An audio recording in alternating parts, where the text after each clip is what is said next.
Hi, my name is Scott. A while back when I decided that I want to go up to a 72-gallon bow front from my 55-gallon, I was asked to do a documentation or a tutorial on the actual build of the cabinet and the minor changes, if you will, to the tank itself. The picture that you're looking at is just kind of an overall view of the project through some dimensions in there.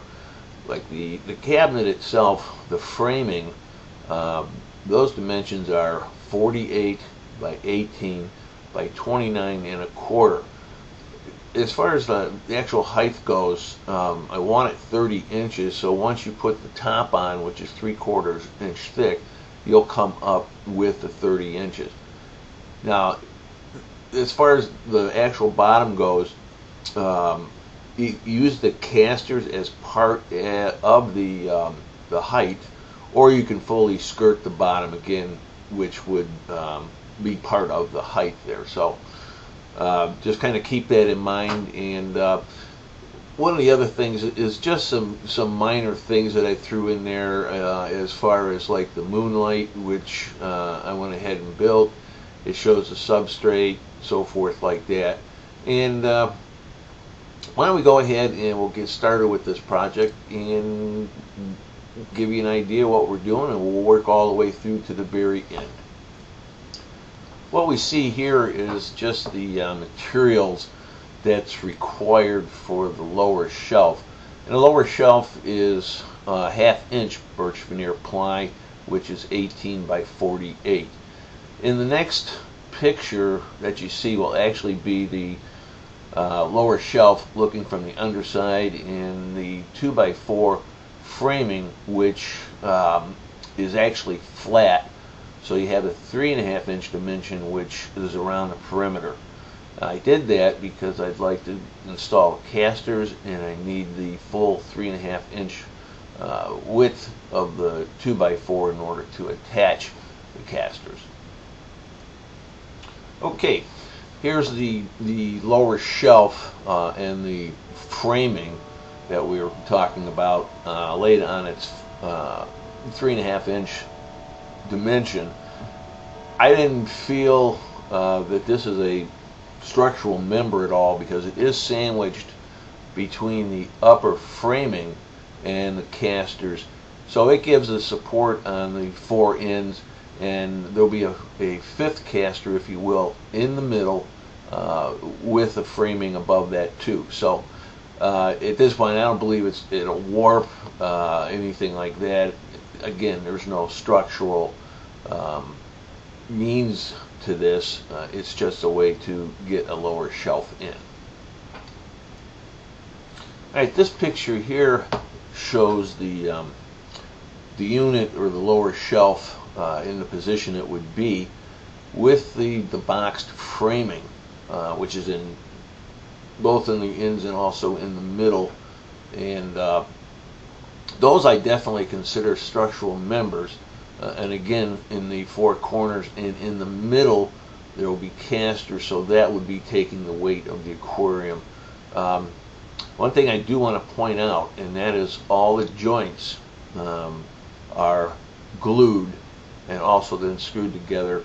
I used deck screws of 3 to 3.5 inches and pulled everything together. And deck screws have a lot of holding power, so I'm quite confident that this setup will work quite nicely.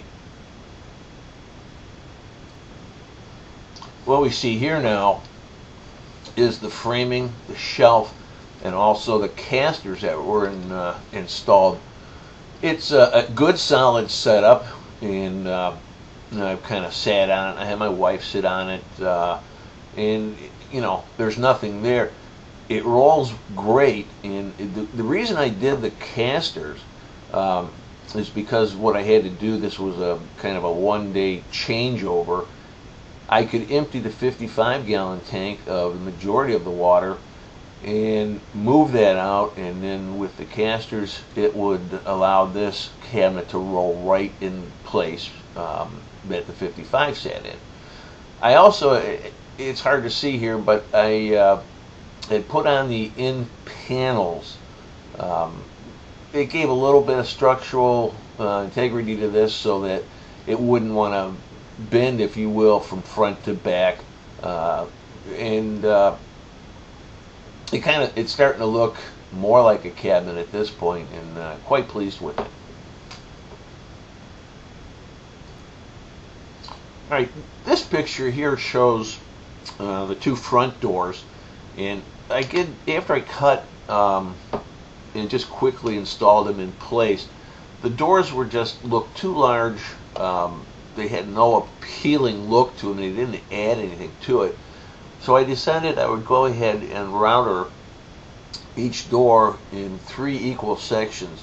I used a 1/2 inch bit set at about 3/8 of an inch deep. So I got a groove which is deep enough to know it's there, but not that deep that it looks out of place. I also routed the edge of the doors with a 1/2 inch bit, set it set it about 3/8 of an inch again, so they just got a minimum of radius on the doors, which added some looks to it. And once it was installed, it really kind of brought everything to life. This picture here shows the 2 doors and also the top, of course, flipped over on the front sides. What I decided to do was use cleats in place of things such as hinges on the door. It always seems that whenever I need to get inside the cabinets, open the door, I always ran into a table or a chair or never had enough room. So in this case, with the cleats and so forth, I can take the door completely off, and gives me plenty of room on the inside. Now what you see on a door, there is a smaller cleat on the bottom which will sit on the shelf, and then the 2 cleats on the side will center the door within the framed opening, and keep everything from moving and then staying square. On the top, I decided just to do cleats as well. That kind of keeps me from having to use extra screws and so forth to put the top on.